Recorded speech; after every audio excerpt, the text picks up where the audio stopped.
이제 그거라고 보시면 됩니다. 이제 난소 기능 저하라고 진단을 받았을 때 그 환자들이 예후가 다 똑같다 이렇게 이제 어떤 진단 기준이라는 건 사실은 예후가 비슷한 걸 갖다 진단 기준으로 해야 되는데 현재 그 난소 기능 저하의 그 진단 기준은 예후가 똑같지가 않습니다. 예를 들어서 나이별로 31세부터 32세, 35세 이렇게 다 여러 환자들도 난소 기능 저하로 봤기 때문에 그 환자들의 난자의 질이라든가 이런 건 다 틀리기 때문에 자연 임신이 어렵다 딱 이렇게 얘기할 수는 없지만 어쨌든 임신율이 떨어지는 건 사실이지만 획일적으로 난소 기능 저하기 때문에 당신은 자연 임신이 절대 안 됩니다. 뭐 이런 식으로 얘기하거나 또 획기적으로 떨어진다 이렇게 할 수는 없고요. 환자별로 나이라든가 이런 걸 종합적으로 좀 고려를 해봐야 됩니다.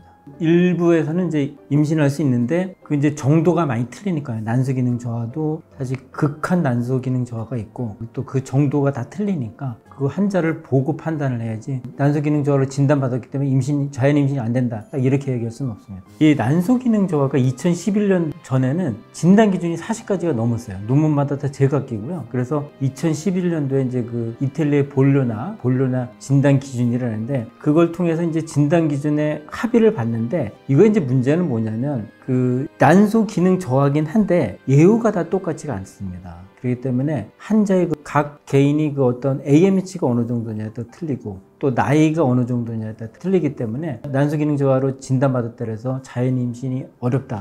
딱 이렇게 단정적으로 얘기하기 힘듭니다. 대개는 이제 AMH가 높으면 임신이 잘 된다고 보시면 됩니다. 그렇지만 이제 AMH가 이제 굉장히 높은 환자 3 이상이 정상으로 보는데 다낭성 난소는 이제 이거보다 훨씬 높습니다. 막 7, 9 어떤 분은 10 이상 나오시는 분도 있는데 이런 분들은 이제 가배란 유도면 난자가 굉장히 많이 나오죠. 그런데 모든 다낭성 난소가 그런 건 아니지만 난자는 많이 나오는데 난자의 질이 안 좋고요. 배아의 등급이 떨어지는 이유가 있습니다. 그런 환자들은 임신이 되게 잘 안 됩니다. 그래서 AMH가 높다고 무조건 임신이 잘 된다고 보시면 안 됩니다. 난소 기능 저하는 일단은 이제 생리는 뭐 다 규칙적으로 생리는 하고 AMH라든가 이런 난소 기능을 보는 게 떨어졌다는 걸로 보시면 되고 조기 폐경은 진단 기준이 이제 AMH로 진단하는 게 아니고요. 40세 이전에 이제 FSH라고 난포 자극 호르몬이 있습니다. 그게 40 이상이면 조기 폐경으로 진단하는데 사실 이제 AMH라는 수치가 나오기 전에는 FSH를 갖고도 난소 기능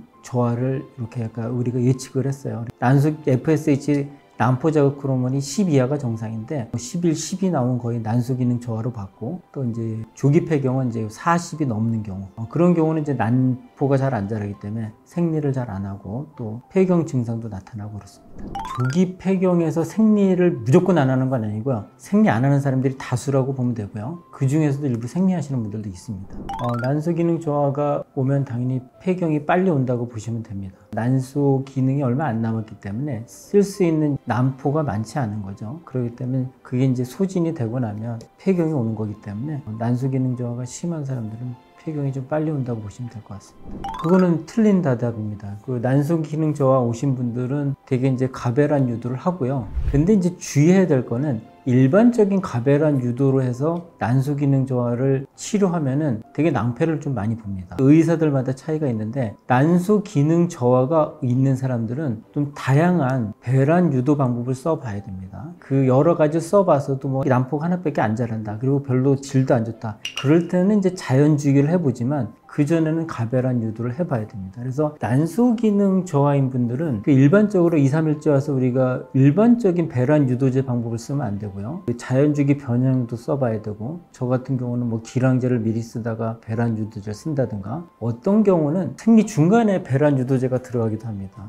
이제 이거는 좀 개념이 필요한데 우리가 그 보통 배란 유도제를 3일째 들어갔던 이유는 난포 수집이 리크루트가 2, 3일째 된다고 생각해서 무조건 2, 3일째 들어갔는데 이제 난소 기능 저하가 온 사람들 난자 채취를 하고 나서 2, 3일 쉬고 나서 또 가배란 유도를 또 합니다. 이게 영어로는 듀오 스티뮬레이션이라 하는데 농사를 가면 이모작이라고 볼 수 있죠. 그걸 하면서 이론이 바뀌었어요. 그래서 리크루트 난소 기능 난자가 난포가 소집되는 거는 생리 주기 어느 때도 가능하다. 이런 걸로 이론이 바뀌었기 때문에 난소 기능 저하에서는 다양한 배란 유도 방법을 시도를 해봐야 됩니다. 제가 이런 경우가 있는데 다른 병원에서 난소 기능 저하가 왔는데 이분은 계속 어레스트가 나는 거예요. 발달 정지죠. 배아가 수정됐는데 뭐 2, 3일 이렇게 자라다가 멈추는 거죠. 그러니까 죽은 배아죠. 근데 와서 제가 이제 좀 기량제 먼저 쓰고 이제 배란 유도제 쓰는 방법이 있는데 난자 한 4개 나왔나요? 그렇게 했는데 그걸 갖고도 이제 PGT를 해서 선별을 해서 임신을 시킨 사례가 있어요. 그래서 어떤 한 가지 방법을 고수하는 것보다는 난수 기능 저하에서는 의사의 좀 능력이 굉장히 크게 좌우한다고 보시면 될 것 같습니다. 난수 기능 저하에서 이제 제가 이제 일례를 들면은 기량제를 한 일주일 정도 쓰고 배란 유도제 쓰는 방법이 있습니다.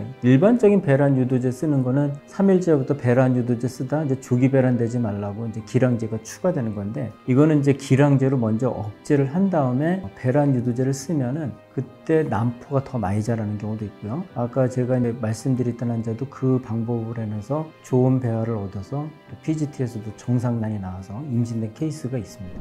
저는 그 개수보다는 이것도 좀 설명이 필요한데 사실은 우리가 이제 배아 이전에 난자 개수에 치중했던 시절이 있었어요. 그래서 난자가 몇 개 나오는 게 좋으냐 10개에서 15개가 좋다 이거예요. 이게 옵티멀하다고 이게 적절하다고 그러고요. 또 이제 한 4개에서 9개 그거는 서브 옵티멀 우리나라면 준적절 이렇게 써야 되나요? 뭐 이 정도 개수를 표현했고 한 3개 내지 4개 미만이면 뭐 난수 기능 저하 이렇게 정의하던 시절이 있었는데 그러다가 이제 우리가 그 뒤로는 배아의 등급을 봤죠. 배아의 모양을 보고 이제 그 등급을 매기면서 이제 등급에 따라서 이제 우리가 이식을 했고 지금은 이제 배아 관찰경을 해서 배아가 이제 어떻게 이제 분열되고 분화되고 이런 걸 다 이제 모니터링해서 점수를 매기고 또 유전자 검사에서 이제 정상 배아를 고르고 뭐 이런 식으로 좀 발달이 왔는데 개수에 치중하는 것보다는 무조건 이제 배아의 등급 또 배아가 유전자가 정상이냐 이런 거를 적지만 그 파악을 하고 이식하는 게 좋지 않냐 이런 생각이 들어요.